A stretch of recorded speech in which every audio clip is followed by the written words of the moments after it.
Welcome to the official Catchup Lowland League edition. It's myself, Ben, here. We have Chris. How you doing, Chris? Yeah, doing all right. I was a wee bit ill over the weekend, but feeling a wee bit better now. I missed the football, unfortunately, but on the mend. Good to hear. And we have the return of Mozza. Mozza, how you doing? I'm good, mate. How's you? Not too bad, not too bad. All sorted after your house moves and all sorts? Finally sorted. I moved in properly, internet going, so we're good to go again. He's back in action to give you all his, what we call controversial opinions, perhaps. I don't want to get myself a reputation these days, but you know. Well, these things happen. Just a shout out to our sponsors, the Soccer Shop Direct. Follow them on Twitter at SoccerShopD, or check out the website on www.thesoccershopdirect.com for all your teamwear and football equipment needs. Let's start with the one probably everyone's talking about right now, is Scotland. How good was the game on Thursday night? Outstanding. Like, I kind of predicted it would go the way. Like, I didn't care how we won, just as long as we won, and we did it. So, if not for one wee defensive lapse, it's a perfect 90 minutes.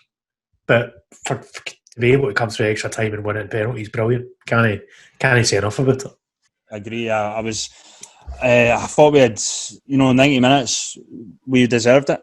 As you said, the defensive lapse. I don't know. The defending was. I don't know what was going on. If he went zonal or there was about four. I know a lot of people are blaming McTominay, but for me it was there was at least 3 or 4. I think he went zonal, and I cannot stand zonal marking at corners because that's the prime example why. But there was a wee belief there that we would do it, but then it is Scotland, so we're going to chuck this. But fair play on the boys. I was a wee bit emotional. I think you were as well, Derek. Brilliant. And Ryan Christie summed it up for me with the interview he done, really, that we've probably not seen a lot of this Scotland team. We've not seen what it means for the boys, certainly with their performances, but on Thursday they done the whole country proud. I think you're right. I think it's been building up, hasn't it, to that kind of performance. Clark came in, Clark set up his team, and you kind of seen how at the beginning it probably wasn't really happening, but that was just him trying to get his stamp on the players and getting them playing the way he wanted to play. And it's obviously came to that point where it's worked perfectly and we've got a result. Yeah, we have lost a goal in the game. And I think it's when there's a lot of comments about the substitutions he made in the game. I think it's a catch-22 personally. If he had won the game, it would have been a great bad game management by him, taking off the guys he brought off and brought on the guys to try and keep the press and try and hold the result. So I think there's not much you can say about the subs, but certainly in terms of Steve Clark, he's been incredible for Scotland. I mean, as a Cali fan, he was outstanding for us. It was great to watch his era at Kilmarnock and took us to Europe for the first time in so many years. And he's done that again, basically with Scotland. He's took them from nothing, basically. Let's be honest. Where were we?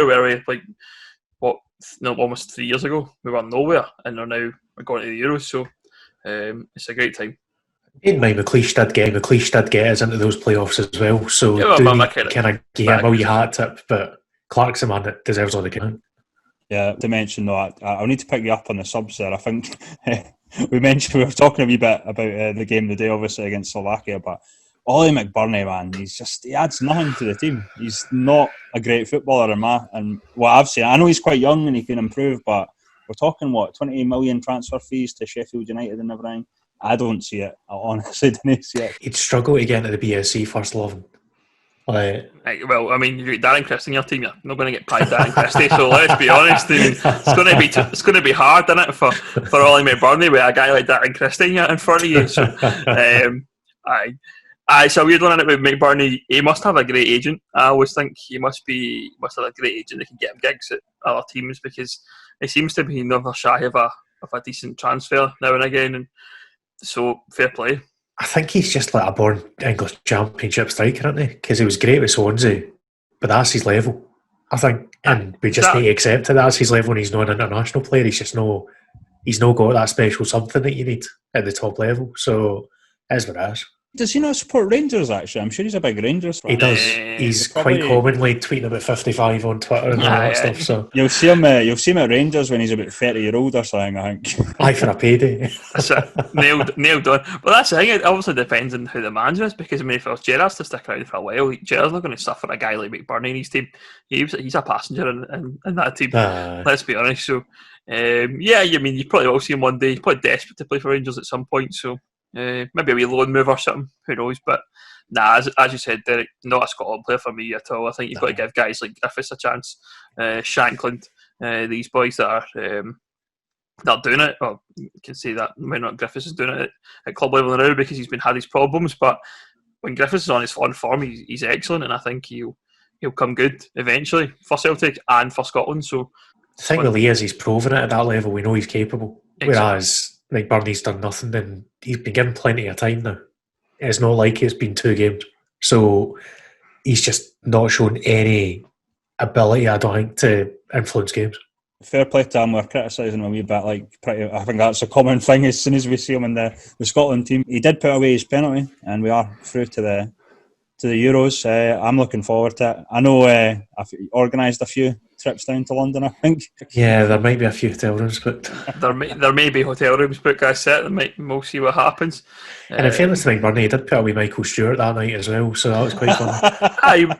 I mean, two positive things he's done. He scored his penalty when he had, and he put Michael Stewart down. So yeah, we'll maybe take the heat off him for that, because that was a great tweet back to Michael Stewart. I mean, Michael Stewart probably wasn't wrong with what he's saying, but the put down was excellent. I quite give him that. Straight to the point. You know what I mean? Summed up in one word what everyone thinks of Michael Stewart. Anyway, moving on to the games in the Lowland League. It was another full card of fixtures on Saturday. We'll start with Bet Rangers versus East Stirlingshire. It was a 3-1 victory for East Stirlingshire. East Stirlingshire keep rolling. Yeah, East Stirlingshire started the match really well. First minute, and Shire take the lead. Ball fed through to Jamie Dishington, and he keeps his composure and slots home. 5 minutes in, there was a long throw from Berwick Rangers. Eventually falls to Jack Wright, and the midfielder curls an effort back off the bar from 18 yards. 25 minutes in, it was great play in the corners from Craig Henderson as he beats 3 men, wriggles away in the corner to deliver a good cross. Adam Murray just can't get his head on it. Shire playing up the hill and against a strong wind. I don't think the conditions were helping him there in that game. 45 minutes just before half time, a let off for Berwick as Ewan Smith slips in his own half, and the Shire almost go clean through on goal. Craig Reid eventually recovered. Second half, 5 minutes in, great corner from Craig Henderson, and Eddie Malone sees a header cleared off the line. 65 minutes gone, cracking strike from 25 yards from Rhys Peggy doubles the Shire's lead. Great effort from Rhys Peggy, really well taken goal, that one. Towards the end of the game, 82 minutes, it was Rhys Peggy again getting his double. What a goal, converts a Nicky Low cross, 3-0 Shire. In the dying moments, 2 minutes, 88 minute, it was Eddie Malone who's shown his second yellow card of the game for Shire and departs the pitch a couple of minutes early. I didn't really see much in this. I think it was just a sort of 50-50, but again, it was a second yellow, I guess, so probably not too many complaints, but Shire well on top. But Berwick did get a goal, and on the 90th minute, Lewis Allen tucks away a rebound from his own strike after Connolly gets down to the first effort. Shire, fantastic. You can't really take anything away from them. They were probably a wee bit disappointed to drop points to Cumbernauld Colts, and being 2-0 up, especially midweek. I think one thing we have to credit Shire for, guys, is the fact that we've not mentioned it because they've been brilliant, but we have mentioned it with other teams because maybe the results haven't went their way. But this is a Shire team that's been missing Sean Brown, Nicky Lowe. I know he came back in for against Berwick there. Jordan Tappan and Dean Watson, I think, who's been very impressive, was missing against Berwick. So, unbelievable. I'm probably past the point of calling them dark horses and saying that they're a contender now. I think you kind of have to throw them in now at this point, don't you? Like, other than Lip, which obviously they'll be gutted about because we are 2-0 up, as you say, they're just doing what they need to do. And it's been pretty impressive to see, to be honest. I can't remember if we said this in the pre-season kind of build-up podcast. I think I might have said that their squad didn't look as strong, but they're still doing the business. So I can't argue with it. If they initially maybe saying that it was going to be an East Kilbride Kelty battle, we're now beginning to expand it out a wee bit. There's a few more teams that are earning their spot in this kind of, let's just call it a league chase at this point. So cracking result. Yeah, I think you're right, Derek. I think it's one of those where there's probably 6 or 7 teams now you're looking at that could potentially be in a challenge for the title. You look right down to what Kelty in 7th place. I know they've got games in hand, but even your Bonnie-Regs, BSC, Bonus, Galliford, even coming back to the weekend there and getting a result against you guys, they look capable as well. So I don't think we're going to discount anyone at this point in the season. But Shy, I think you've got to give a great respect. They had a few issues, probably lost a few players in the summer there, had to rebuild the squad, and they seem to keep rolling, which is the main thing. And one loss, but it's not going to be in the world. All these teams are going to take points off each other, I think, throughout the season. So good result for them, and I think they'll kick on and certainly contenders for me.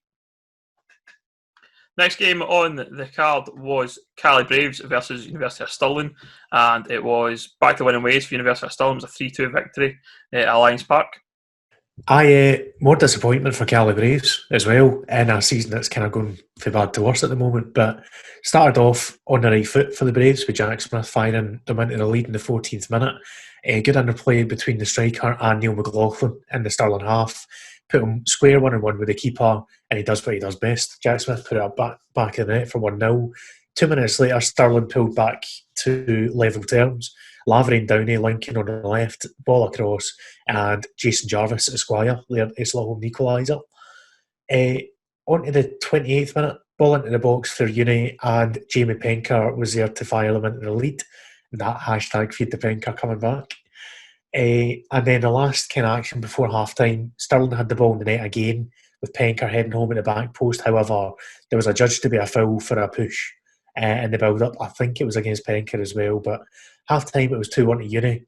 And basically, for the second half restart, the Braves went straight onto the front foot. Right after the kick-off, Reid bombing forward from full-back, won a corner. The set piece was delivered low, almost caught the keeper on the line, but they just managed to keep it out. And just a minute or two later, Neil McLaughlin scored an absolute stunner, lobbing the keeper from distance, not quite his own half, but near enough to level the score. And they actually maybe should have taken the lead in the hour mark with Andy Dowie, just not quite managing to connect with a McLaughlin corner, kind of whipped in for the side. A minute later, again, it was the Braves, and this time Davy Winters put through. He managed to get the shot off, but it trickled wide from inside the box. And it was all kind of going one-way traffic at that point. 20 minutes left. Smith chasing the ball down the left wing, looking up into the box, but he cut it back for McLaughlin on the edge rather than pinging it in. And McLaughlin had a pop, looking for the far corner, and Fry made a great save for Uni. But then 10 minutes left. After soaking up all that pressure, Stirling Uni, right up to the other end of the pitch, Hull managed to release Robbie McGill, and he did brilliantly to get the ball in the back of the net. And the very last action was Fry smothering the ball in the goal line for Uni when they were just doing everything they could to hold on to 3 points, but they managed it. In the end, full-time 3-2 Stirling Uni at Cali Braves, and Chris will be delighted to get back to winning ways, I'd assume, but it's beginning to get a wee bit concerning, I'd suggest, for Cali Braves at this point, where the squad they had, they'd be expecting to be doing a lot better than they are right now. Yeah, I agree. I think Stirling Uni, they were having a wee bit of deja vu for the Berwick Rangers game midweek where they lost 3-2. But I think the difference, and I think Chris mentioned it in his interview, big difference for Stirling Uni this season is obviously scoring goals. Jamie Penker, obviously, I think he's scored more goals than now. I think he's on 6 or 7. More than Craig Brown last season for them, who was their top scorer in the league. But yeah, in terms of the Braves, man, this could have been a different sort of podcast, I guess, if it was based on the Gretna result. I thought they were absolutely shocking. As much as Gretna were great midweek, I thought Braves just had nothing about them. Similar, it was sort of 50-50 in the first half. I did manage to catch this game. They were better in the second half, but the big problem they have, and I do not like talking about injured players too much because we try and focus on who they have available and who's doing well, but they miss Ross McNeil big time. And I tell you why, because it seems to me like against Gretna, Jack Smith was coming deep. I think Docherty was up there with him. He was coming deep, and they were both going wide. There was no penetration going through the centre. The second half of the game against Stirling Uni, they went route one. Jack Smith getting in behind the defence to create chances. But Ricky's one of these coaches that does try different things. I think, admittedly, sometimes it works, sometimes it doesn't. It's a 50-50 call, but there is a wee bit more positives for that second half. The fact that they have got 2 goals, they probably might even got something against Stalin, but massive concerns. He needs to sort of nail it down on what he's going to do during games, because the game against Gretna was shocking. The worst I've seen, I hate to say, but of any team this season, really, apart from maybe Vela leaving, unfortunately. But I think he needs to take what he can from the second half display. I don't know if he's maybe got the old hairdryer out at half time. They've performed better, but even in his interviews, guys, like, I don't know if you've been catching his interviews, but he just seems deflated. They need to get something going. They need to get a wee bit of belief. I don't know if it's he's maybe already had the talk after the Gretna game, but maybe he needs to sit down with the lads and say, look, what's going on? What can we do? Have it out, basically, and then take it from there. Yeah, it's not looking good for Cali Braves at all. I think when you say, what can you do? Maybe something that obviously you've seen across the leagues now is these guys who normally play in the West have signed in different parts of the Lowland League. I'm sure Cali Braves did not sign a guy from the West just recently as well. So maybe they can look into that market and just see if they can get someone in to play. Well, they're based in Glasgow, so they're going to have that on their side. It's somebody who maybe want to play, maybe like from Pollock, for example, or Auchinleck, or Kilburney, or Cumnock, or Glenafton, for example. Good players in those sides, and certainly they could maybe add something. Perhaps a striker who's going to score goals. I'm not going to put names out there in case I don't want to be advertising any individuals, but certainly there's guys in there that I'm sure will want to play football, and Cali Braves might just be the place for them to go and get a game and for the rest of the season. And if they can bring someone in who maybe can either score goals or shore up the defence, like a decent centre half, then from that kind of market, then maybe they'll have a fighting chance. But I think just now they look like they're in free fall. I think that's the thing for me, and it's a wee bit concerning. Yeah, they brought in Corey Pearson from Auckland. The guy, yeah. And Derek Esp, so they have thought about that, but they're 2 midfielders. They really, I think you're right, Ben. I think they need another sort of proper centre forward until Ross McNeil comes back. If I think the last check he was going to see a specialist, so he might be out for some time. Yeah, they need someone that can play through the centre, because like I've seen them quite often, luckily due to the app, and I've seen them obviously live. But Jack Smith's not a guy that really plays through the centre. He tends to go wide. Davy Winters tends to go wide. Neil McLaughlin's kind of more of a winger now, so they definitely need to look at getting a proper out-and-out striker, in my opinion, to help them out. Not for you, Derek, had no. I think Chris has kind of covered that, to be honest. They need something to spark them. If they get one win, they might go on a run. It's one of those, but they're definitely capable. They've got the players there. They did it last season, but they just need something to spark them. And I think Chris put the nail on the head right at the start by saying Ross McNeil that they really badly missed. Moving on, next game was Civil Service Strollers versus Gretna 2008, and it was a 1-0 win for Civil. Yeah, I caught some of this game as well on Facebook. Strollers obviously streaming live to their Facebook page. I noticed they made a wee comment about the pitch. The pitch at Christy Gillis Park was a great nick. I know a few people have laid into them because obviously it's a grass pitch, and sometimes the conditions at Strollers with the rain and wind aren't great, but I tell you what, it looked decent enough. There wasn't really much to say about this game. It was a typical sort of what you would expect from Strollers, a very sort of tough test. Both teams sort of had their chances, but really, really sort of tough. Obviously, the pace of the game was slowed down due to playing on grass. But it was Strollers that got the win. I think deserved as well. I think they had more chances than Gretna. Craig Newell fired Strollers ahead with a perfectly placed strike to make it Civil 1-0 on the 65th minute. There was a wee bit of it had been mentioned, obviously, that Alou Faye, the big fella, looked offside, and he might have been interfering with the line of the Gretna keeper for the goal. But yeah, overall, I think Strollers were the better team. They had their chances, but there wasn't much in it. I don't think, I think, a week's a long time in football. I was a wee bit critical with Gretna, but the last sort of few games, they've picked themselves up from the Edinburgh Uni defeat. They gave one of the best performances of any team against Cali Braves. I don't think they can be too disappointed. I don't think they were awful. I think, if anything, they looked quite solid defensively. We all know how difficult it is when you're away. Civil will give you a game at Christie Gillis Park. So, yeah, really happy. One thing we've not really mentioned, we've not actually mentioned the fact that it's maybe because we've not really seen a lot of them, but the Strollers are not as great this season. You know, they're quite down the league. I guess it's there's a lot of boys in on loan. The team's kind of changed up a wee bit. They look kind of disjointed at times, not very easy to see any of the standouts sort of thing. Gretna, on the other hand, I'm feeling a wee bit better about Gretna in terms of their chances of maybe pushing. I think they'll be disappointed maybe not to get at least a point, but overall, I don't think there was much to say apart from on midweek they were absolutely fantastic, and fair play to the Gretna lads. I feel like Strollers are struggling to score goals is our main issue just now.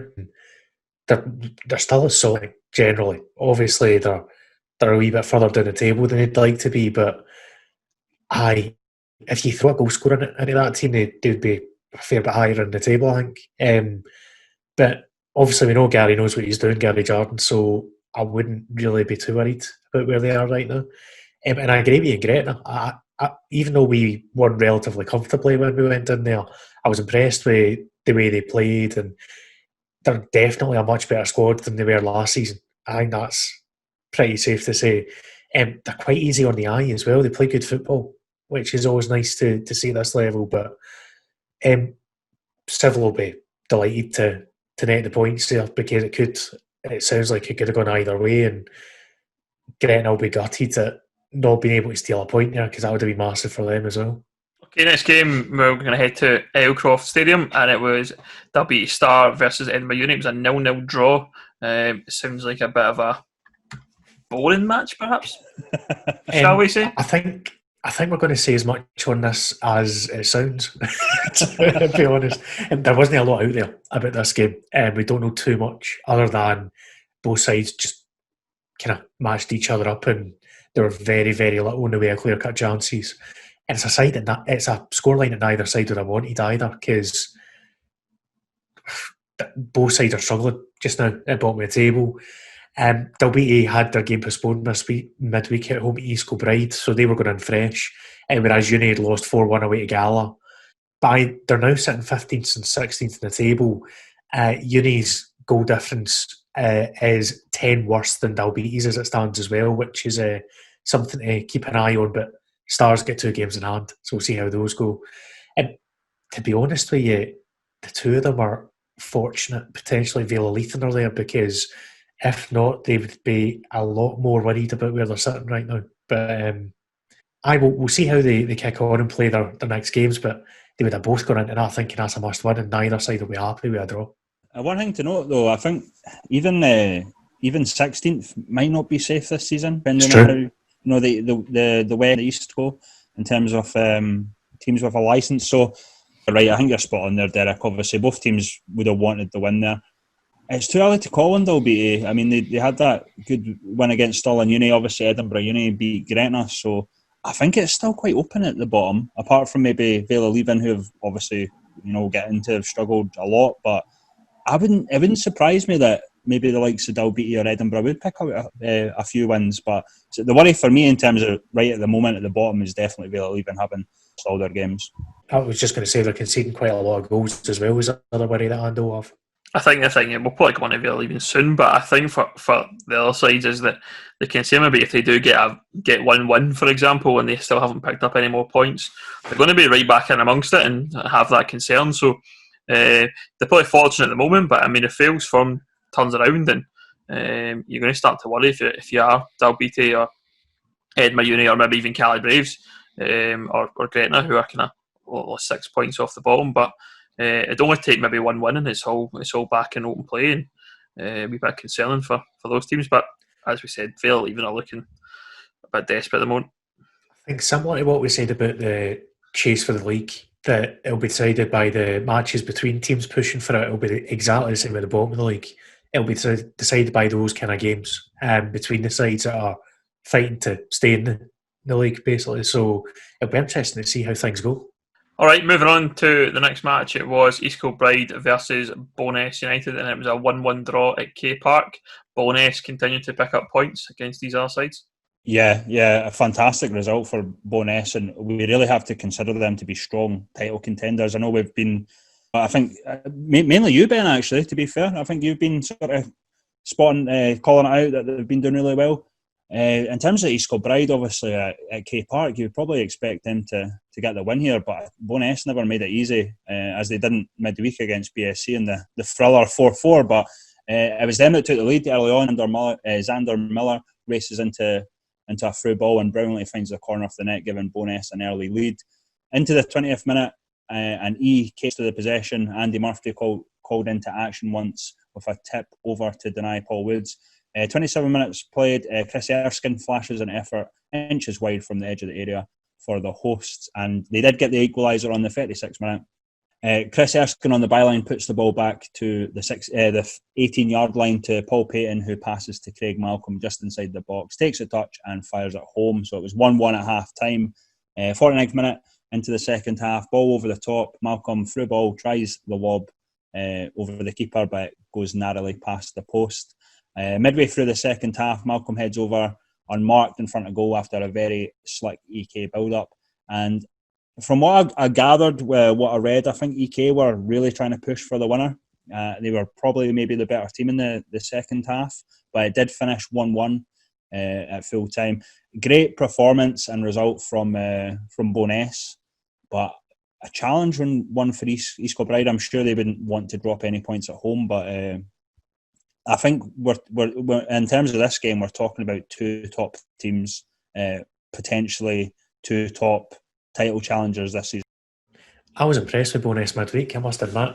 They had a really tough start against us. Obviously, the sending off changed the game, but when you get Xander Miller, you've got every chance. He just seems to score every second chance he gets. He's deadly. So they've got a really solid kind of attacking setup for the midfield and the strikers. Defensively, there might be one or two chances for teams, but I think they'll score more than they concede.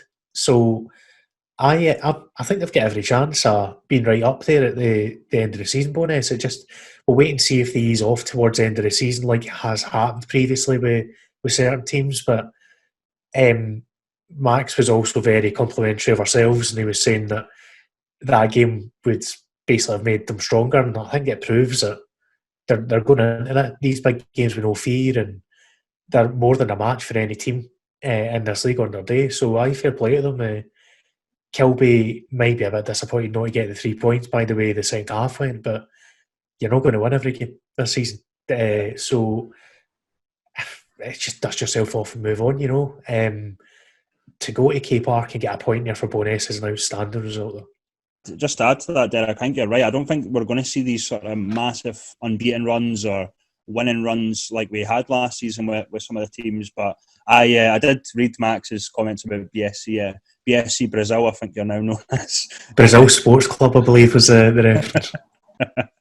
One thing we have to mention, though, Xander Miller, not to be confused with Xander Murray at Gallifreydine. I've made that mistake a few times myself. Both played for Broxburn previously, so great to see Bo'ness doing really well. Again, I think it's another shock, I would say. For me, I always thought they would, kind of repeat what Kelty and Bo'ness have done, but I didn't expect them to be right up the very top this early. I think we need to now say that it's not a shock and give them the credit, don't we? Because they're there in merit and they're going to be there, assuming they keep playing the way they're playing. So we're now getting to the stage where we can start making judgments on teams, I feel like. Yeah, I think they probably come into the season, obviously coming up from the East of Scotland League, and we weren't really sure what was going to happen. But since they've come in, what's that, 8 games now, 5 victories and 3 draws, and still to lose in the entire league. East Kilbride have been flying as well, and to pick up a point away is excellent. I think the other thing as well, though, is that's a great result for Bo'ness, but it's also a great result for the rest of the teams at the top. East Kilbride not getting too far away, nor Bo'ness kind of stretch the gap between teams like yourselves at BSC who drop points in the weekend. So it makes it competitive. I think that's great about it. I said earlier, there's probably about 7 teams right now who can probably challenge for the title. So it's going to make for an interesting She's only in November, right enough, but certainly we've got a good 5 or 6 months left of football. It's going to be exciting all the way down to the wire. All right, looking ahead next. The next game we have is Gala Fairdine Rovers versus Brazil Sports Club, as we just referred to them. BSC Glasgow. It was at the 3G Arena, and it was a 2-0 win for Gala Fairdine Rovers. Mozza, what happened? We certainly weren't in Brazil on Saturday, I'll tell you that much. No, to be fair, we expected a tough match going down to Gala. I think I underestimated them, and I was still giving them a fair bit of respect in the build up to it, but they were better than I expected, I've got to say. Defensively, they are fantastic. I've got to give real credit to Roger McBride, the centre back pairing, that just buffeted away everything that came at them for the full 90. But I'll run through the game. So 4 minutes in, Ross McMillan making his comeback for BSC, finally getting a start, ghosting into the box from a free kick and side-footing an effort at Xander Morton and goals, who made a cracking save. Fraser Morton, not Xander Morton. There's me going with the Xanders again.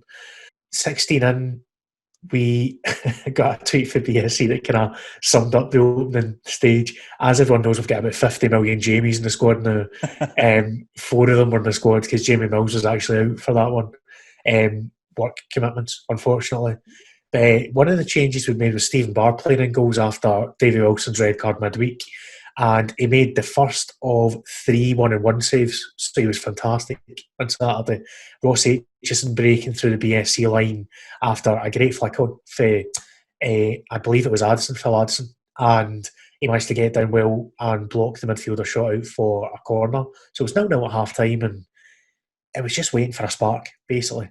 Both sides were really well organised, defences on top, basically. And then approaching the hour mark in the second half, free kick to Gala on the edge of the box after Jamie McCormack tried a sliding tackle, and let's just say it was reckless. It didn't make contact with man nor ball, but the referee saw enough to give a free kick, and it was a brilliant kind of training ground set piece. Archie Roux with a low whipped ball. Phil Addison basically jumped over it, dummied it, went all the way through to Scott Taylor McKenzie, and he had the easiest job in the world to stick it underneath Stevie Barr and goals to make it 1-0 for about 4 yards at that point. So brilliant free kick. And just minutes later, Andy Geoghegan gets sent off for a second yellow card for BSC, and I need to be careful what I say, because a certain individual accused us of what was the term that he said? He said that we were like hunting down referees or something. It was a disgrace. We had an official who wasn't very good on Saturday. I think both teams can attest to that. He's apparently a grade 1 official. I won't say his name, Calvin, but he just didn't let the game flow for that point, and obviously it ended up suiting Gala, because with BSC down to 10, and all they had to do was pick off in the counter attack, and they did it brilliantly. They continued to be steadfast in defence, but let's just say that I don't really understand why it was a red, and you can go and see the video if you want to have a look around about the 62nd minute. 10 minutes left, BSC did almost equalise, so Dan Christie managed to get the ball down the left, had a tempting cross to the back post to Jamie McCormack, who got a touch but he couldn't quite get fully onto it. If he'd get a full boot on it, you're talking 1-1, but it just eluded him. And to be honest, the last 10 minutes was more Gala on top, just hitting on the counter with pace. 5 minutes left, Stevie Barr made another 1-on-1 stop from Jacob Campbell, who tried to slip it in the near post. And Scott Taylor McKenzie made it 2 with a few minutes left. It was rapturous scenes, I believe was the phrase Michael used, and they were delighted. You could tell it meant a lot to them. They knew they got it in the bag at that point. He got the ball on the edge of the box after it broke off a defender who blocked an initial shot, and made no mistake, smashed it right in the bottom corner past Barr for, all things considered, a fully deserved win for Gala. BSC going home to lick the wounds a wee bit. It just didn't click for us going forward. And we just kind of, after the first half hour, it felt like we'd maybe ran out of ideas a wee bit, because what's worked all the way up till now wasn't working. And instead I kind of put in, like, there was no conviction behind the final through balls or the crosses. It was more just hit and hope, it felt like, a lot of the game after that. But I think McBride was man of the match for Gala. He was absolutely sensational at centre back. Didn't miss a header the whole day. Didn't miss a block of any through balls to Jamie Hamilton or the like. And it was a fully deserved 3 points for the home side. It's interesting. Typical, really, of you, Derek, targeting referees. It's true. It's true. Very true. Ruined the stream on Saturday. Referees for the full second half. Had to turn it. Had to mute it. It was shocking. In my defence, I did ask, because obviously that's the beauty of having people watching the live stream that can chat. I said, look, am I out of order here, having a go at the ref, or tell me what you think? And I think 11 out of 12 people said it was one of the worst refereeing performances they'd ever seen. So, and not one of them was a BSC fan. So I'll leave it to open views on that front. That's the views of the BSC Twitch following and nothing of the official Catchup podcast. Lee Martin said all the stuff I didn't say.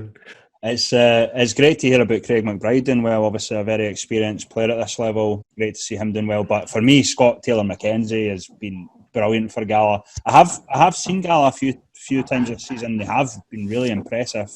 Scott Taylor-Mackenzie, for me, when he left Kelty, I was a wee bit disappointed because I still think he could probably play for a top team in the Lowland League. I think he's that good. I think technically he's pretty good. He can play in a few positions. Probably in the hat to be in the team of the month again. I know he was last month as well. But we'll wait and see with Gala. One thing we talked about, Ben, last week was the fact that is it form or is it something more? And it's leaning towards something more. I think they have really improved, despite maybe not bringing too many more in or the team changing too much. Neil Hastings has got that team going, and I'm not at the point where I would consider them, dark horses for the title or that. But you have to expect that they're certainly going to be up there this season if they keep going on like this. Yeah, I think they probably kind of went under the radar at the start of the season. There was all the talk of Kelty, Shahir, Kilbride, Bonnyrigg, etc. And they probably no one really spoke about Gala at the start, but they've went about their business quietly. I mean, I didn't even realise they were up to fifth place in the table until this morning, sort of thing. So I still thought they were kind of mid-table. So they're obviously going about their business quietly and getting the job done, which is right now what's important. They look like they're doing great. BSC, seems like a small blip, but I don't think it's anything to worry about. They've still got the squad there that look absolutely capable. Even seen on Wednesday night, they're still scoring plenty of goals. And I mean, Wednesday night probably wasn't a game for defenders, but it certainly was both teams were scoring, and I think that's what BSC have in abundance. And I think the defence is by and large looks okay. I think, as I say, Wednesday night was probably a little bit of a blip, but they've brought in the likes of McCracken, who's a solid centre half, and he's going to make that defence better throughout the season. You've got the guys, and I'm punting the guys from the West here, but Jamie Glasgow and Daz Christie are exceptional forwards, and they're just going to complement the guys that are already there on that side. And I don't think Mosley's got much to worry about at the moment. No, to be honest, defensively we actually looked a wee bit more sound on Saturday with McMillan coming back, partner McCracken, just a really solid, no-nonsense centre-back pairing. So you can't take away for Gala. They've scored 2 really decent goals, and Taylor Mackenzie ironically was quite quiet other than these goals, but I don't think he'd complain if all he did was chip in with 2 goals. Galbraith ran the show in midfield for them. He was outstanding as well, I've got to say. But it was my first visit into Netherden. Actually, I really enjoyed it, and obviously it's great to see a club with really good people running it as well, doing well. So I can't begrudge them the result, to be honest. I don't think BSC have too much to worry about. I think Swifty will be a wee bit, probably not happy with the last few results. But I think we'll mention it a wee bit later, obviously. But there are going to be teams that are going to be taking points, like Gala, Cumbernauld Colts are probably another one. There are, I think, on their day. We've said it. Probably not as much last season, but certainly the season before, Derek, we kept on saying, any team can beat any team on their day. It depends who's up for it. And I think we're kind of seeing it more this season than ever before. And fair play to Gala. Honestly, I think they've been a revelation so far this season. But for me, I think it's difficult when we're doing a weekly podcast and we're giving praise to a team. Then we've got this season, obviously, midweek games. We could be like, oh, yeah, great, hopefully they'll get another result. And then they lose 2 on the trot or something midweek on Saturday, making us look like, we don't have a clue. But in fairness to Gala, they've done really well, and I'm actually really, really happy. I did send Neil a wee message yesterday saying, well done and blah blah, keep up, positivity in that, and Scotty T as well, who I got on with. So great to see them do that, and I kind of want that, because in a team when you've got like Kelty and East Kilbride, it's always great to see a bit of an underdog do well. Side note, I also found out on Saturday that it's possible for a kit man to get sent off. So the more you know. Right, okay. What happened there? Apparently Davey get 3 red cards. 3 red cards? Apparently so. If Fraser right as well, so that was... Yeah. He's no skipped a beat, he's just back, is he no? He is. He's only just back. He's not 100% after COVID, and he's still at it, so there you go. Jeez, that's a new one for me. Red card for the... That must be a record, isn't it? 3 red cards for the one person. I've never heard of that before. That certainly sounds like it. He's got the worst disciplinary record of the whole squad at this point. So, and that includes Fraser, right? 3 game suspension. He can't stand, and they can't do his kitman duties for 3 games because he's got 3 red cards. I think the issue was the ref was telling him to get back to the dressing room, and he's not actually allowed in with the COVID protocols. So I think he might need to get cleared up afterwards, and the ref will realise, oh, maybe I've made a mistake here. But I think he thought Davey was being cheeky, going, "What can he?" Just a quick point there. We've obviously, we'll be speaking about BSC and the guys you brought in. How have McCracken and Glasgow fitted into the side? Brilliantly. The two of them and Daz Christie have just fitted in like a glove. They've been fantastic. And I mean, I would back us against any team in this league going forward now. And we've still got question marks at the back. And obviously, as McCracken gets settled, it'll either be McMillan or Ross Smith, you'd imagine, long term. But I just really, really impressed, to be honest. All right, moving on. We're going to Ainsley Park. It was the Spartans versus Bonnyrigg Rose, and it was a 2-0 win for Bonnyrigg. There was allegations of snipers in the flats. Yeah, well, Here we go. We'll get to that. I'll address that a wee bit later on after the game. But yeah, unfortunately, me and Cameron couldn't make this game. Really massively disappointed. I was kind of swaying, obviously, as you guys know, if I should go or not. But I decided I would, but then I ended up getting ill. Cameron was a lot worse than me. So disappointed for not only for the Spartans fans that we couldn't do a stream, but certainly the Bonnyrigg fans as well. It was a big game for the club when you come up against the likes of Bonnyrigg and Spartans or East Kilbride or Kelty, whoever. But yeah, we'll get into the game first, and we'll address anything that's been said. But yeah, Bonnyrigg started great. 23 minutes in, they opened the score, and what a cross from Leo Watson, who's just signed on loan from Hearts, I think. Magaki is there to meet the wing-backs, brilliant ball, and lift it over Harry Stone to put Rose in front. 36 minutes gone, it was a quick Spartans counter, sees Sam Jones fire a wicked shot goal from the edge of the box, but Mark Weir pulls off a great save. Another brilliant save from Weir on the 42nd minute, this time from Scott Maxwell, free kick from 25 yards out. Half time it was 1-0 Bonnyrigg. 57th minute, Scott Gray bursts into the box, but his shot just goes wide of the post. And it was another goal for Bonnyrigg on the 71st minute. It was Kieran Magaki, the big man again, puts the defence under pressure in the box to win the ball, and it's a lovely turn and finish. Spartans again had another chance, 76th minute, Mark Weir pulling out on the stops again. Keeper tips over a great long-range strike from Scott Maxwell. And the 85th minute, short corner to Scott Gray, sees the midfielder fire at goal, evoking a great save from Harry Stone. Brilliant win for Bonnyrigg, can't take anything away from them. Kieran Magaki obviously continuing his scoring run. I think it was much needed, to be honest, for Bonnyrigg. I saw the highlights against Civil, and to be honest, I think they were quite fortunate with the 2 goals. One of them, I believe it was the young boy, Johnny Moffat, sort of just, he was getting pressed and he kind of pushed a pass he tried to push it back to the keeper, but like obviously Bonnyrigg went in and they scored. So they won against Civil midweek. I think it was a difficult game.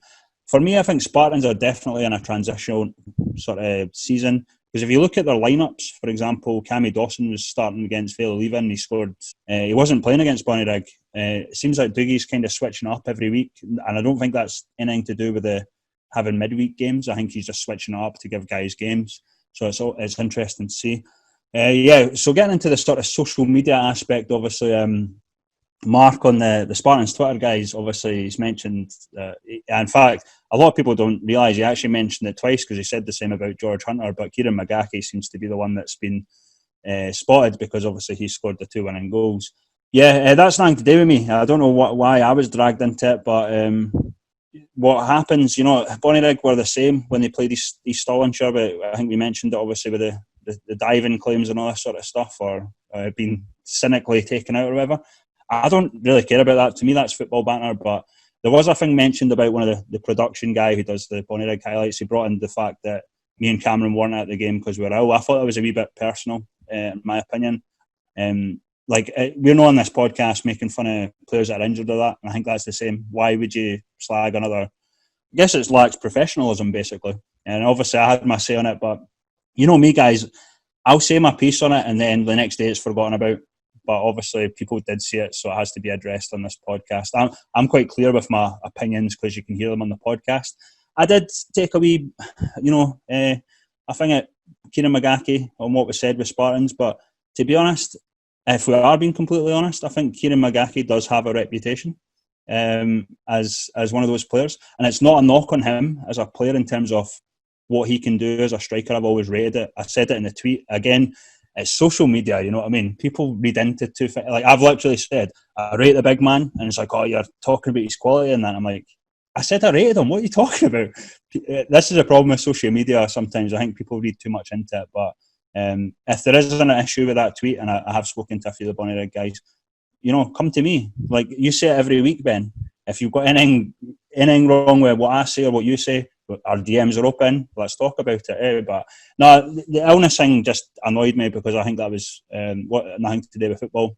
Whereas Kieran McGackie thing, I think is football. Obviously, I mean, I'm not saying that he's diving on the streets or anything. You know what I mean? So, but that's my point of view about it. But yeah, I was a wee bit pissed off about that last night, as you could probably tell.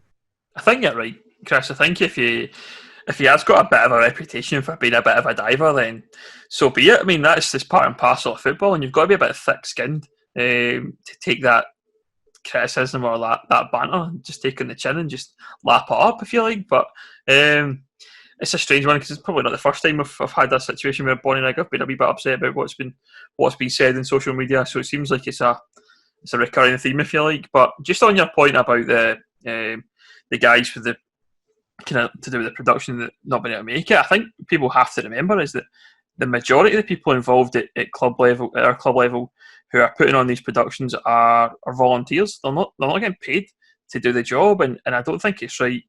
I think you're right about the whole being personal about our illness, but even at that, I don't think it's nice to be kind of negative towards someone who's been a volunteer and putting it. If they can't make it, they can't make it. It's one of those situations.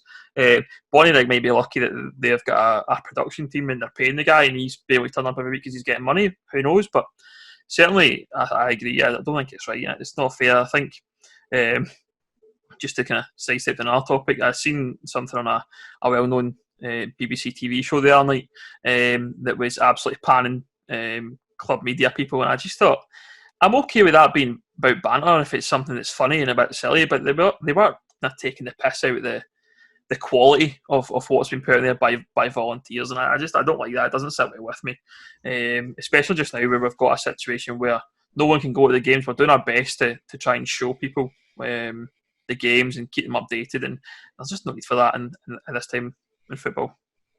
As someone who's been subject to a joke by said programme as well, although I was quite funny with the one they got at me, I kind of agree with you, Ben. I felt that there was a line they were right on the edge of with it. Like, every club in this league and at this level isn't rich. Despite all the banter flies about how much Kilbride and Kelty and that are paying players and so on. I didn't say it, he did. But we're all volunteers, we're all cobbling together streams, and I think we've done a cracking job at it. I know some clubs have been getting a wee bit of abuse, I've noticed lately as well, for like using mobile phones. It's like, well, if they don't have the knowledge of the equipment, then at least they're still finding a way to get the games out there, and nobody's forcing folk to watch it or to pay for it. So I guess what I'd say in McGahey is he's not really getting a rep as a diver. He just is known for a guy that feels contact and goes down. So it's not diving as such. He knows the dark arts of the game as a striker, I guess is the easiest way to put it. Streetwise. And it's fair Streetwise. comment. It's fair comment. You know, he knows how to buy himself free kicks. I think that's the easiest way to put it. I think the initial tweet with the sniper maybe a wee bit dodgy as well. Not sure that's something I would tweet for a club account, to be honest. Snipers in the stands. Nah, it's fine enough to see he's going down easy, but let's just remember that it's not that serious at the end of the day. It's a game of football. Forget all about it. Move on. Next week's a new week, right? Easy as that.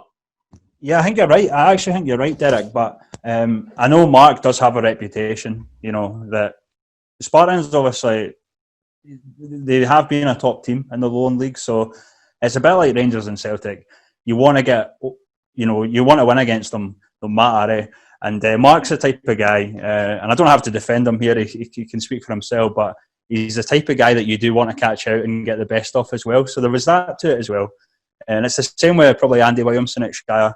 I mean, I've caught him out a few times, but I remember the game against Stalin Uni when he said something about them trying to sort of halt the game, if you will, and they went up and scored the winner last season. So it's part of football, but just, as I say, didn't get personal with anything.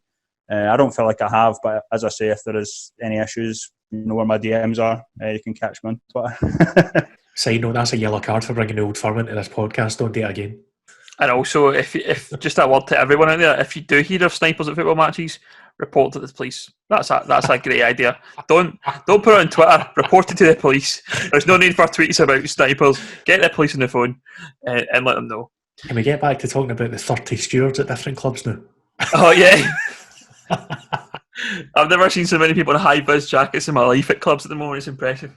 But yeah, I think it's one of those, right? We're all adults at the end of the day. Let's just be adults rather than acting like children that sometimes you see across social media.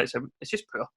Anyway, Let's get back to the football. And the next game on the fixture list was Fair Leading versus Cumberland Colts at Victoria Park, and it was a 4-0 win for Colts. And Colts continue their comeback for a bit of a drab performance at the end of the drill. They've been fantastic since. Started off, I actually had to wait till just after the half-hour mark in this one. Marty Wright heading in for a second ball, out-leaping the whole defence, basically. Sounded like a cracking header. So it was only 1-0 at half-time, despite the fact there was one goal in it, a dominant first-half performance for what we've heard.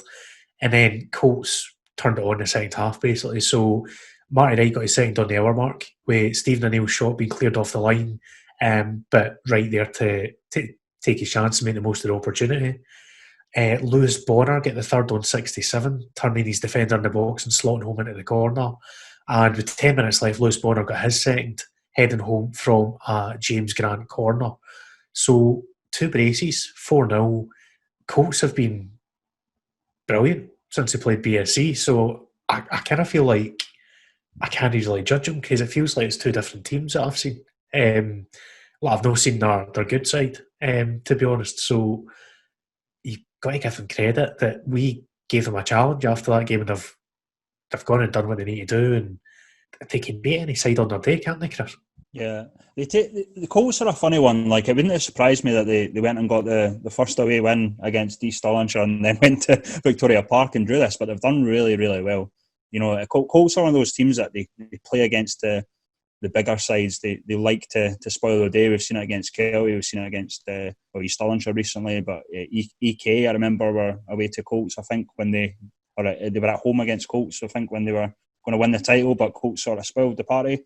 It's one of those teams, but I'm really happy for especially Lewis Bonner getting in amongst the goals. I noticed Marty Wright was under Marty Waite for some tweets. I think that's probably just the wee spell checker or autocorrect or whatever on the tweet story. But I believe they're streaming the game against Kelty, you know, after this week. So I'm going to hopefully watch that actually if I can. I think I might be at a game actually. But Colts are fantastic. At the moment, they're on good form, and it's one of the things we talk about. You know, it's great to maybe praise a team for a win, but when they string a few results together, it makes our job a lot easier. And I'm really, really chuffed for Cumberland Colts because they are a good team there. Really good lads as well, Stengo and the boys there. really have a lot of. I really like the Colts, but sometimes it's a bit like the Cali Braves. You can like a team, but sometimes they maybe go and get the wrong end of the result, and they don't live up to expectations. But I tell you what, the next few results, the next few games rather, for Cumbernauld Colts are crucial, and if they can keep winning, it'll be a massive boost. Vale of Leven, on the other hand, I saw them against Spartans. I wasn't at the game, unfortunately, but I did see them, and I don't know what's going on there, but defensively there's no clicking. And Ben McGinley's a good keeper, but I just feel like they need someone in the defence really to take charge. Maybe Ben McGinley having, right, you here, because I mean, Joe Tate, for example, he's the smallest Spartans player. Don't think I've ever seen him score a header. He scored a header against Vale of Leven midweek, and he should never be in that situation where the defending's that bad. But they do have these wee spells we've talked about where they can play in the final third much better than last season, but defensively they need to. I don't know what it is. I think they sit back and invite pressure from wide. Sometimes they play a wee bit too narrow, and that it doesn't help them. Maybe if they play a wee bit wider, or I'm sure Ando, I have a massive respect for Ando, but I think he needs to change it up and maybe play a wee bit wider going forward. I think that's the issue. I think it was similar with Spartans, what I said to you, Derek. Spartans sometimes do the same, and I don't know if it was the case against Bonnyrigg, but certainly when they played BSC in that game, they were very, very narrow, inviting pressure from wide from Daz Christie, Ross Lyon and these guys. I just don't understand it. Like, surely managers can see it, and they need, Vale of Leven have to do something. They've conceded far too much too early, I think. In fairness to Ando, he's actually had to put the boots back on as well, so the squad depth's a bit of an issue there as well, clearly, because I'm sure he doesn't want to be playing at this point. But I think it was Spartans, wasn't it, he played against recently? So yeah. They're clearly struggling for numbers, because bear in mind they've got a few boys on loan for Bonnyrigg as well that was meant to bolster their squad. If they're still relying on Ando having to play, then it's not an easy job to have at the best of times. That's going to make it even harder for them. I think you're right. I think it's a wee bit now concerning for Vale. I think they could get stranded. However, as I said earlier, I think if they can get maybe one result, turn that round, it kind of opens that back up again. So here's hoping they can get a result. Well, that's the coverage of the Lowland League. We'll move on to the Betfred Cup, and this is probably the most pleasing result, shall we say, of the weekend. Kelty 2, Brechin City 0. I would never say such a thing. They should have hammered them. They should have. If Ash was back, man, they should have put 5 past them. You know what I mean? But fair play to Kelty. I think that was their first win, their only win, I guess, of the Betfred Cup. But they've had a decent campaign. They've really showed the quality of the Lowland League and themselves. They've done well against some of the Premiership teams. But in terms of the game, all in the second half, 49th minute, Dylan Easton opens the scoring at Glebe Park with a strike from 28 yards out. And Robbie McNabb, the old BSC boy, 79th minute, Robbie McNabb with his first goal for Kelty doubled their lead. Higginbottom with his second assist of the game to slot in McNabb, who puts the ball into the back of the net. Not really much to be said about this game. Obviously, bringing in from last season, we all felt that Kelty, if they got the playoff game, they would have beat Brechin. And they've shown that they can beat Brechin. But yeah, I actually thought they would have scored more. There is a couple of boys actually that used to be in the Lowland League at Brechin. I noticed they have that. Is it Benjamin Lassant that was at Gretna on loan from Queen of the South? I noticed him. Leroy, who was on loan at Spartans. There was another boy as well. But it's interesting in terms of their quality. But I don't know. I did hear that the Brechin chairman was phoning up the SFA to get a rematch. That's all I've heard on that one. It sounds like Kelty deserved the win, to be fair. And I'll quote Thomas Collins at this point: the traitor Robbie McNabb getting on the score sheet. It's good to see him scoring, Nablers.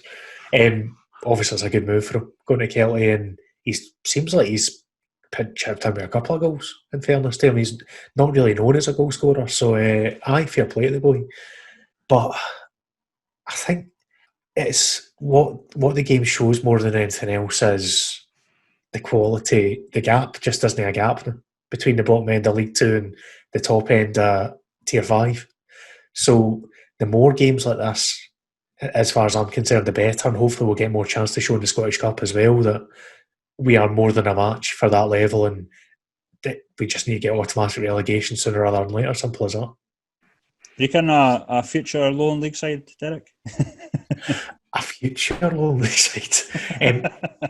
I believe it's common knowledge that there was a vote. You can probably guess what happened after the whole situation, but there was a vote to clubs north of that kind of arbitrary boundary line to enter the Lowland that was very much geared towards Brechin City. That was rejected, obviously, with all the shenanigans. So Brechin would go Highland League full stop. It's dead set now. Which you mentioned earlier, interestingly enough, about potentially 16th not being safe.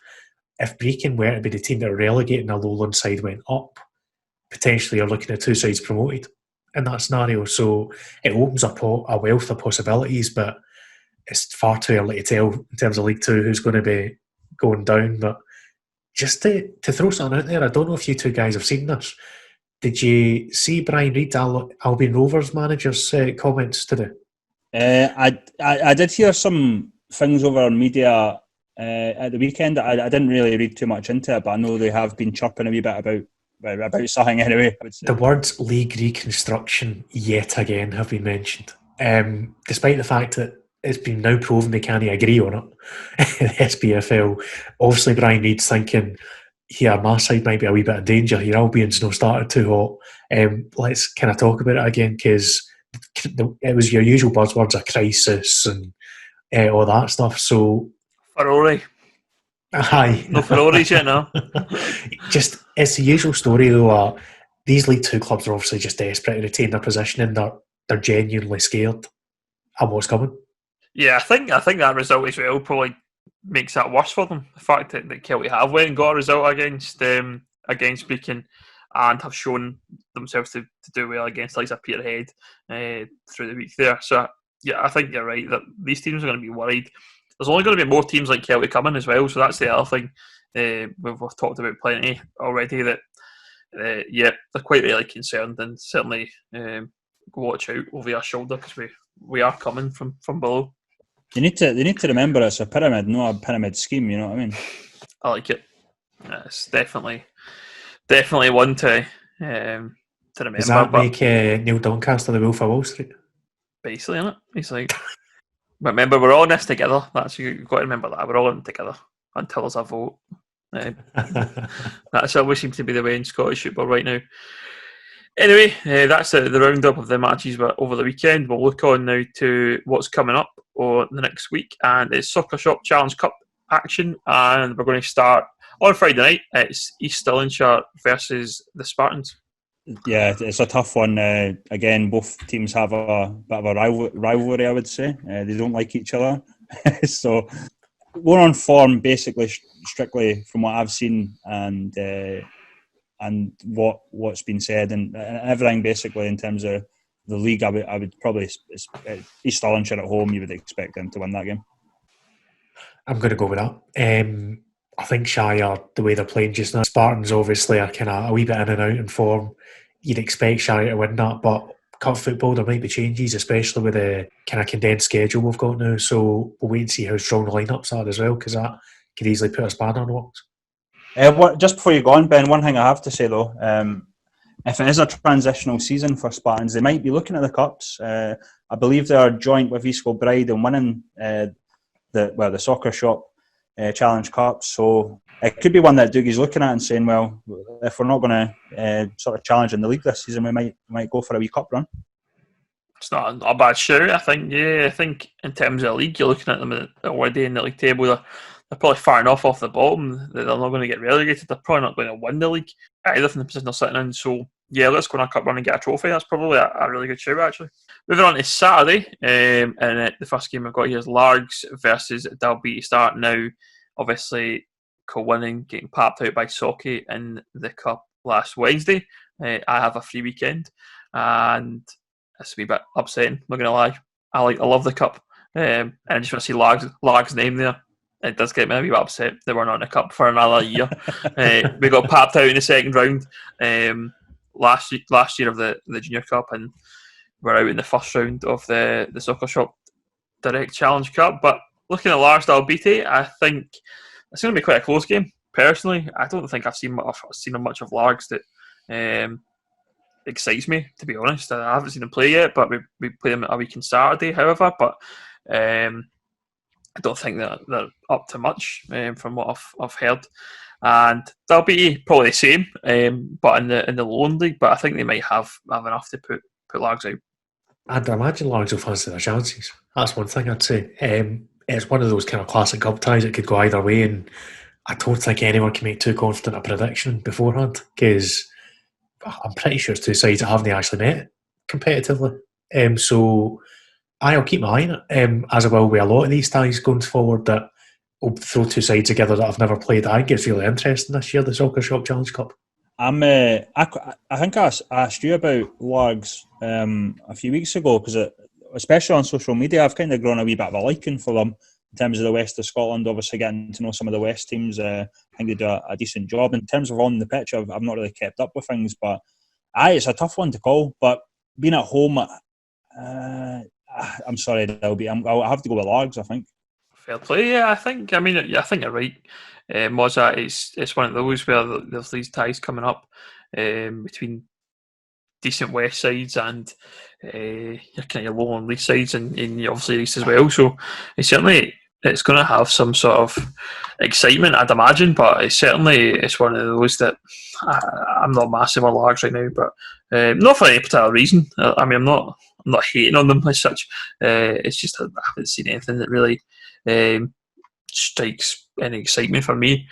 Okay, next game we have is a team who are doing pretty well. It's Hurlford versus Civil Service Strollers. Now, as you said, Hurlford have started quite well. 2 wins and a draw and a defeat in the league so far, and certainly one of the better teams, I think, in the West so far this season, and certainly have, I think, a chance to beat Civil.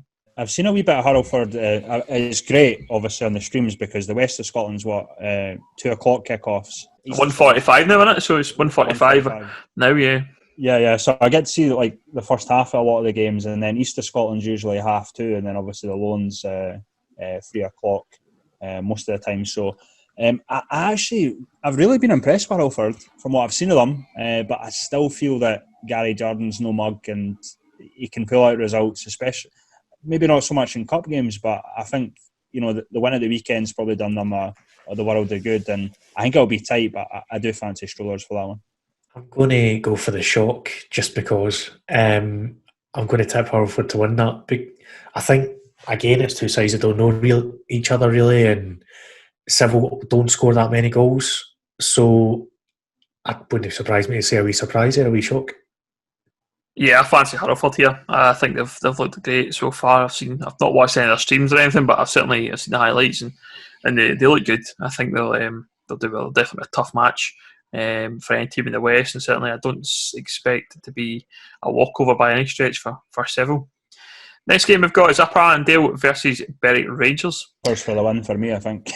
No, I'm only kidding. Obviously, I think Berwick Rangers. I think they've been very unfortunate so far. They've probably not scored loads apart from the Stalin uni game.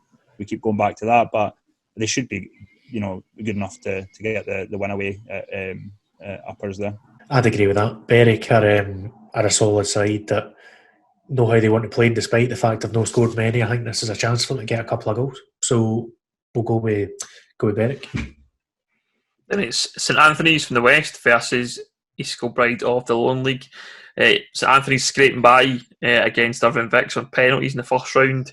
I think East Kilbride will walk this one. Yeah, I'd agree with that. I think Kilby should.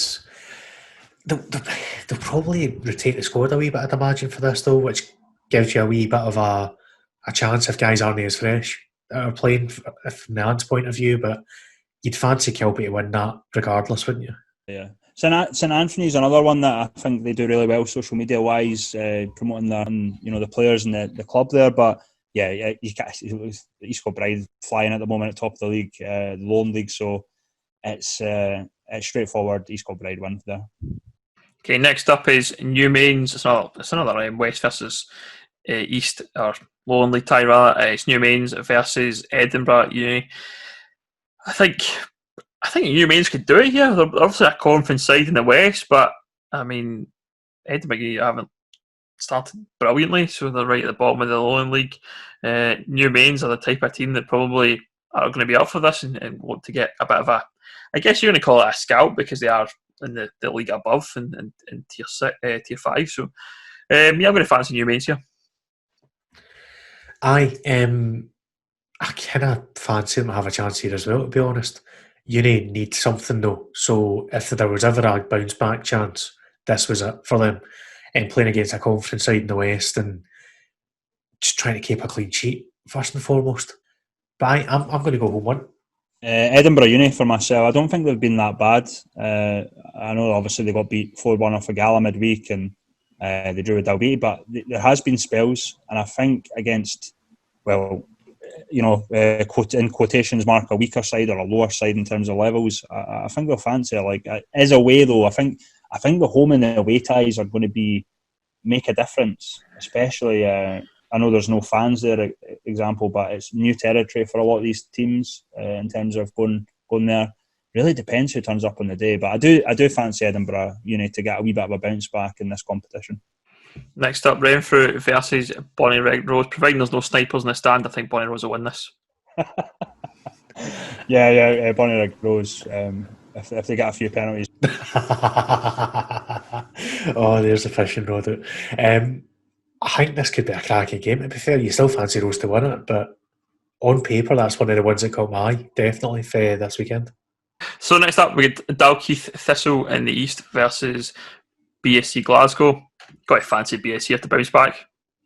I think so. Again, I think Swifty will rotate the squad a wee bit and give a few boys a chance at haven't necessarily been getting the minutes of late. We'll be there live covering it as well, so it'll be interesting to visit somewhere new. I've not been to Dalkeith Thistle's ground, and understand they're doing a lot of good stuff off the pitch. So I'm looking forward to kind of going along and having a nosy and seeing how things are. But I'd fancy ourselves to win that, to be honest. Regardless of if we give a few boys a rest or rotate a wee bit. Yeah, BSC straightforward for me. I can't see anything. It is a cup game, obviously, but BSC Glasgow are still a very, very strong side. Whoever, like what you said, Derek, whoever they put out, I think they've got enough there to put a few past Dalkeith, I think. I'm going to go for a 3-0 win and an Alfie Aguiman hat-trick. That's what I'm going to put out here. Go on, Alfie. Big Alfie, get the hat-trick. Get him kickstart his goal scoring. That's what we'll see from Alfie. Next up, Genefield Swifts versus Caledonian Braves. This could be one that's a shock. I think Genefield Swifts could potentially turn over Cali Braves here. No shock for me, by the way. Genefield Swifts, I think, are going to win this game. They score a lot of goals in East of Scotland. They've had brilliant results. They're sort of heading towards the top as well in the East of Scotland Premier. I think Cali Braves will be very, very worried about this fixture. Genefield, I saw them. I was up there with Kev pre-season. They have a smaller squad than a lot of the guys in the East of Scotland, so there probably won't be a lot of rotation going on, but they're looking really impressive and they certainly can score a lot of goals, and I think that's where Cali Braves might struggle in this fixture.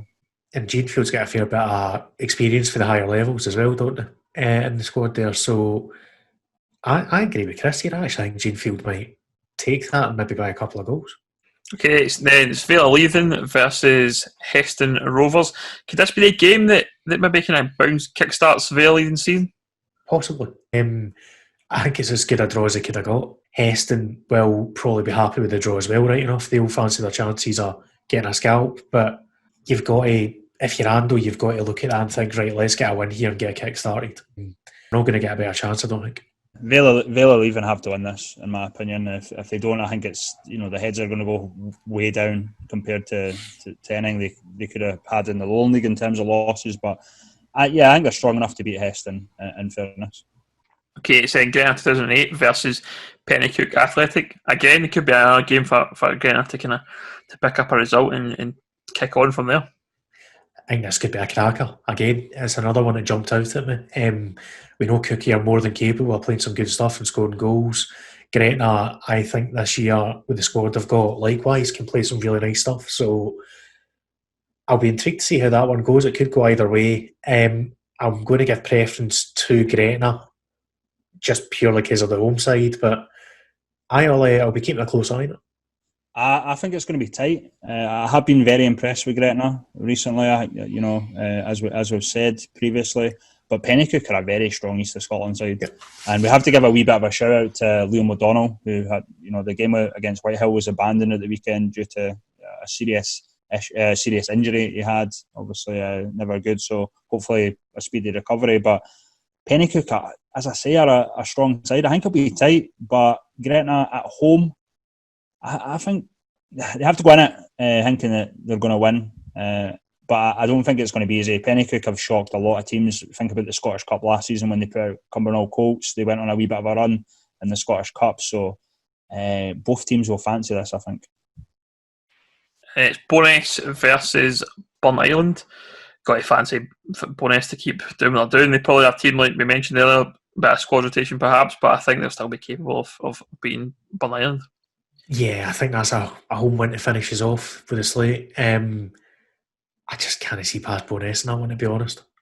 Yeah, Bo'ness for me. Burnt Island in the East of Scotland conferences, I don't think they've been overly brilliant. The conferences are really strong, actually, just coming into it. There's a few good teams, but I think Burnt Island are one of the teams that have actually struggled. But I believe they pulled out the Scottish Cup as well, so I don't think they'll be too heavy on the cup games this season. Yeah, and just elsewhere in the Soccer Shop Direct Challenge Cup, there's a few kind of East versus kind of West ties as well, which are going to be quite interesting to see. Troon are playing Preston Athletic. My favourites, Troon.